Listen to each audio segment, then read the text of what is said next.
Venons-en à la structure du programme.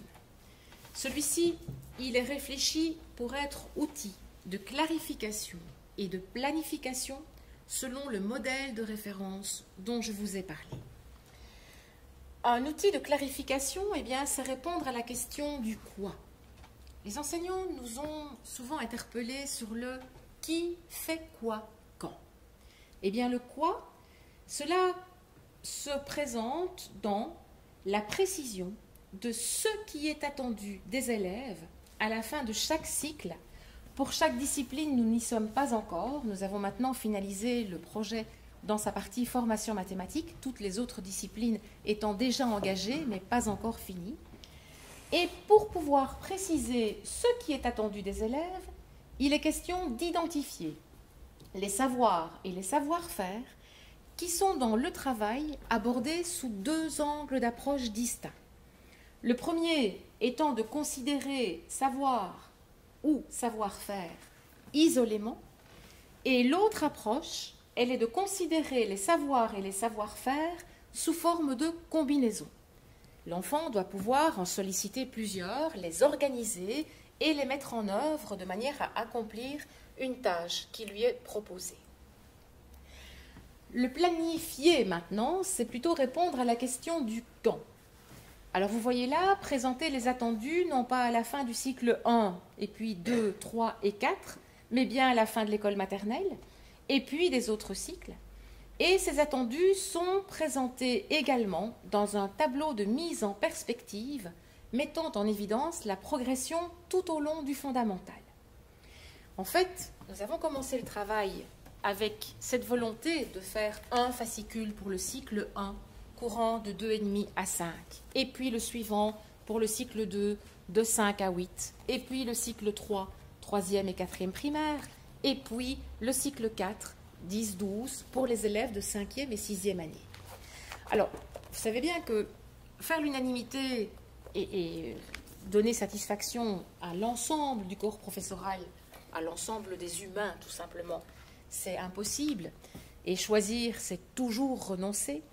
Alors, par rapport à l'école maternelle, je vous avoue qu'en allant consulter les équipes en place sur le terrain, à vouloir tenir compte de ces écoles qui ont une implantation uniquement école maternelle, nous avons opté pour la présentation d'un premier fascicule qui couvre toute l'école maternelle, depuis la classe d'accueil jusqu'à la fin de la 3e maternelle, et puis l'intention n'étant nullement de briser le travail en cycle qui s'est mis en place, mais bien de respecter aussi le 5-8, nous avons dans le deuxième fascicule, celui qui couvre le cycle 2, nous avons pris la précaution de remettre pour chacun des attendus présentés le dernier maillon des attendus retenus pour la 3e année maternelle. Donc voilà la raison de cette présentation, école maternelle, cycle 2, cycle 3 et puis cycle 4. Vous voyez également dans cette planification notre choix de proposer des balises pour la fin de chaque année comme repère pertinent de présentation. Il est bien question de balises et pas de barrières. Il n'est pas question de remettre des limites bien rigides de façon à pouvoir éventuellement prétexter de « ce n'est pas atteint, donc on va demander à l'enfant de recommencer l'année ». On ne s'inscrit pas du tout dans ce scénario-là. Nous nous inscrivons dans outils de clarification, de planification, en mettant à l'honneur une répartition équilibrée de l'ensemble du travail à réaliser dans l'enseignement fondamental et, tant que faire se peut, de poser des balises en tant que repère pertinent de répartition à l'intérieur aussi d'un cycle. Le programme, nous l'avons construit selon 4 facettes. 4 facettes qui sont complémentaires. La première facette, elle comporte les attendus. Par attendu, nous entendons chacun des intitulés du référentiel socle de compétences que nous avons remis en mots de manière à explicitement montrer l'évolution depuis l'école maternelle en passant par le cycle 2 jusqu'au cycle 4 sans négliger l'intermédiaire du cycle 3. Donc, attendu égale mise en mots des intitulés des socles de compétences de manière à explicitement exprimer la progression depuis l'école maternelle jusqu'à la fin du cycle 4. Chacun de ces attendus est déplié en savoir et savoir-faire que nous avons identifiés, et ce, pour chacun des cycles, bien sûr. On sait très bien que de nombreux enseignants nous demandent, et concrètement, c'est quoi ça? Donc, pour répondre à cette attente concrète, par rapport au savoir et au savoir-faire identifiés, nous proposons également des exemples de tâches élémentaires. Exemple est un mot dont chacun connaît la signification. C'est bien quelque chose pour illustrer. Ce n'est pas quelque chose d'obligatoire. Ce n'est en plus pas exhaustif. Tous les savoirs et tous les savoir-faire identifiés ne sont pas illustrés à l'aide de tâches. On s'inscrit là dans la volonté de donner quelques exemples qui permettent de clarifier savoir ou savoir-faire. Nous avons enfin une autre partie qui, elle, veut considérer tout ce qui tourne dans l'approche équilibrée des compétences, avec des exemples de tâches voulues raisonnablement complexes, des tâches qui sollicitent obligatoirement différents savoirs et ou différents savoir-faire que chaque enfant doit pouvoir identifier pour accomplir sa tâche. Pas seulement les identifier, mais aussi les mettre en œuvre de façon à pouvoir produire le travail qu'on attend de lui. Pour bien comprendre cette évolution programme intégré, socle de compétences, il me paraît important de vous montrer cette mise en parallèle. Dans notre programme intégré, nous avons les 4 intitulés: savoir calculer les nombres, savoir structurer l'espace, savoir mesurer les grandeurs, savoir établir les liens logiques. Si nous prenons maintenant l'autre référent, commande sociale, socle des compétences, nous voyons là les 4 intitulés, et puis j'en ai toujours qui traînent, là je ne sais pas pourquoi, mais ça fait partie du jeu de chaque projection. Dans les socles de compétences, nous avons les nombres, les solides et figures, les grandeurs et le traitement de données. Pour les 3 premiers, je pense qu'il n'y a pas de gros soucis. On voit bien que la mise en parallèle est assez évidente. En ce qui concerne le dernier, c'est moins évident. Dans les socles de compétences, le traitement de données considère pour notre école fondamentale 2 intitulés: lire un tableau, un graphique, un diagramme, et organiser selon un critère. C'est un peu maigrichon à côté de tout ce qu'on doit y mettre. Nous avons travaillé en respectant ces 4 points-là du référentiel socle de compétences. Mais nous n'avons pas perdu toute cette pertinence qui était dans le programme intégré, pertinence de vouloir construire tous ces liens logiques entre les différents éléments qui étaient construits avec les élèves. Et voici ce que ça donne. Le travail formation mathématique présenté sous la forme d'un puzzle, où vous voyez les 4 domaines tels qu'ils figurent dans le référentiel socle: les nombres, les grandeurs, les solides et figures, le traitement de données. Avec cette pièce qui est celle des liens logiques, pièce qui nous permet de proposer des tâches pour lesquelles les élèves doivent aller puiser des éléments, soit dans le domaine des nombres et dans le domaine des solides et figures, soit dans le domaine des traitements de données, des nombres et des grandeurs. Vous voyez là toutes les combinaisons possibles. Il y a en tout cas là cette partie où nous avons voulu mettre en évidence tous ces savoirs et savoir-faire identifiés et liés logiquement entre eux pour pouvoir accomplir la tâche donnée. Le début du travail, nous proposait une pièce de puzzle, déjà résultat d'un assemblage de pièces, avec, vous le voyez, des encoches, parce qu'il y a les autres disciplines qui sont en cours de réflexion. Et ce puzzle, il est devenu roue-engrenage. Roue-engrenage, avec cette première roue pour la partie mathématique, où vous retrouvez les nombres, les grandeurs, les solides et figures, le traitement de données, avec cette pièce dont je viens de vous parler, celle d'établir les liens logiques, Et vous voyez déjà la place d'autres roues. Nous avons maintenant à chaud sur notre bouillon de culture la partie langue française, avec tout ce qui concerne le lire, l'écrire, le parler, l'écouter. Nous avons déjà d'autres roues d'engrenage qui sont en cours de conception aussi, avec l'éveil, formation historique, formation géographique, initiation scientifique. Et progressivement, vous voyez que dans la perspective, nous aurons un système avec toutes les roues qui s'emboîtent les unes dans les autres et qui vont mettre en évidence tous ces liens qui attachent les disciplines les unes aux autres. Dans le programme, dans chacun des fascicules, vous avez la présentation d'un tableau de mise en perspective des attendus. Vous allez recevoir dans le travail en sous-groupe un feuillet où vous allez avoir un accès beaucoup plus lisible à cette présentation-ci.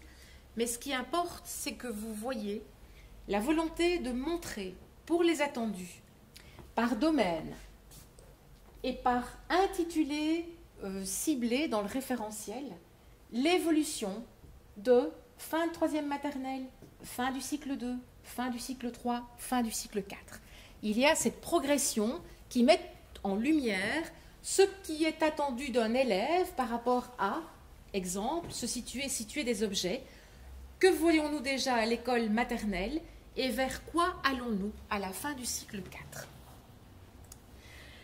Vous avez donc ici, d'une façon plus claire, dans les clés d'utilisation qui sont reprises dans l'ensemble des fascicules, le nom du domaine, l'intitulé tel qu'il est mentionné dans le référentiel socle, et puis nos formulations, les énoncés des attendus du programme que nous vous proposons par cycle. Viennent ensuite toutes ces pages de gauche et ces pages de droite, comme nous les appelons dans notre quotidien. Vous avez chaque fois, et les graphistes, dans les dernières mises en page, nous ont proposé des couleurs respectives des différents domaines. Tous les énoncés du domaine des nombres seront dans la couleur bleue. Tous les énoncés de solides et figures sur un bandeau rouge, etc. Il y a une reconnaissance couleur par domaine travaillé. Vous avez l'intitulé dans ces bandeaux de couleurs des intitulés des socles. Vous avez sur chacune des pages, dans le coin supérieur droit, si vous êtes dans le fascicule de l'école maternelle, 4 logos, classe d'accueil, M1, M2, M3. Pour les autres cycles, vous avez la bulle évidée qui correspond chaque fois à la première année du cycle, la bulle pleine à la deuxième année du cycle. Et puis vous avez ces indications du moment auquel la cible est certifiable. Nous n'avons pas inventé des nouvelles cibles certifiables. Nous avons respecté ce qui est prévu dans le référentiel socle. Tout ce qui est développé pour l'école maternelle et première et deuxième primaire sont majoritairement des choses qui sont à certifier fin de P2. Tout ce qui va se trouver dans le fascicule cycle 3 et cycle 4, prioritairement des visées à certifier fin de P6. Toutefois, vous allez trouver, parfois déjà dès l'école maternelle, des éléments qui sont à certifier à la deuxième secondaire. Parce que nous croyons qu'il y a des éléments comme ça qui ne tombent pas du ciel un beau jour parce que l'enfant a 13 ans et qu'il a commencé sa première année du degré du secondaire, mais que ces éléments-là, certifiés en fin de deuxième secondaire, sont déjà le suivi d'éléments construits pendant notre école fondamentale. Donc, il y a ces mentions bien spécifiées dans l'ensemble des 4 fascicules. Sur les pages de gauche, vous trouvez la présentation des savoirs et savoir-faire considérés pour le cycle. Sur les pages de droite, des exemples de tâches proposées que les élèves peuvent réaliser et la mise en lien des deux, c'est-à-dire que chacune des tâches porte un numéro qui correspond soit à un savoir, soit à un savoir-faire qui est identifié en page de gauche. Ce que vous allez trouver également, ce sont dans les bas de page toutes des indications de documents ressources ou de liens utiles. C'est ainsi que vous allez trouver notamment des envois vers des activités déjà présentes sur la salle des profs, des liens vers des pistes didactiques qui ont été rédigées à la suite des évaluations externes non certificatives mathématiques. Vous allez également trouver des indications reprenant des évaluations soit interdiocésaines, soit les évaluations non certificatives, soit l'épreuve commune externe fin de sixième si vous consultez le document du cycle 4. De façon un peu plus précise, avant de vous laisser manipuler les documents, voici notamment un exemple d'une page de gauche extraite du premier fascicule de l'école maternelle. Nous sommes dans les solides et figures. Il s'agit de l'intitulé Tracé des figures simples. C'est quelque chose qui est à certifier à la fin de P2. Vous voyez les 4 logos qui sont présentés. Et là, ce que nous avons retenu, tracer une figure fermée à main levée ou à l'aide d'un gabarit, c'est l'énoncé du tableau de mise en perspective pour la première colonne de l'école maternelle. Il n'y a pas de savoir relevé ici, mais les savoir-faire identifiés que vous voyez, avec la proposition de tâches qui sont proposées en page de droite, où là vous voyez l'indication avec les logos. Et on peut se situer, c'est une tâche que l'on peut faire dès la classe d'accueil, ou en M1, ou en M2, ou en M3, sachant bien que ce ne sont pas des balises très strictes correspondant à l'année d'études, mais bien l'indication d'une progression logique des apprentissages conduits avec les jeunes enfants de l'école maternelle. Si nous glissons dans l'autre fascicule cycle 2, avec cette même cible de tracer des figures simples, eh bien vous retrouvez là l'attendu dont nous venons de prendre connaissance, qui est l'attendu de la 3e maternelle. Vous avez là l'énoncé qui est repris dans le tableau de mise en perspective, dans la 2e colonne, et la présentation des savoir-faire identifiés, avec l'indication fin de première primaire, fin de 2e primaire, et les tâches qui y correspondent, qui sont proposées sur la page en vis-à-vis, page de droite, avec des activités comme celles que vous découvrez là. Nous passons dans le 3e fascicule, cycle 3. Vous voyez que c'est toujours le même énoncé des socles. Là, nous sommes maintenant dans ce qui est à visée de certification à la fin de P6. Nous retrouvons cet énoncé qui appartient au tableau de mise en perspective dans la 3e colonne et le développement des savoirs identifiés, des savoir-faire identifiés, avec toujours cette préoccupation d'avoir en page de droite, en vis-à-vis, des tâches élémentaires données aux élèves. Et puis, vous avez compris le système. Dans le cycle 4, nous y voilà, avec des savoirs et des savoir-faire identifiés qui s'enrichissent et qui se multiplient dans la spirale des apprentissages qui se font avec les enfants. Toujours ce rappel du tableau mise en perspective avec l'énoncé chapeau, comme nous l'appelons nous, à certifier à la fin de la 6e primaire, et la proposition avec des tâches numérotées présentées en vis-à-vis dans le document. Tout ça, ça fait partie de la présentation des 4 domaines, si vous vous rappelez, dans le puzzle ou dans la roue de l'engrenage, les nombres, les solides et figures, les grandeurs et le traitement de données. Je vous disais, nous avons aussi voulu travailler tout ce qui s'inscrit dans l'ordre des tâches de mise en lien logique.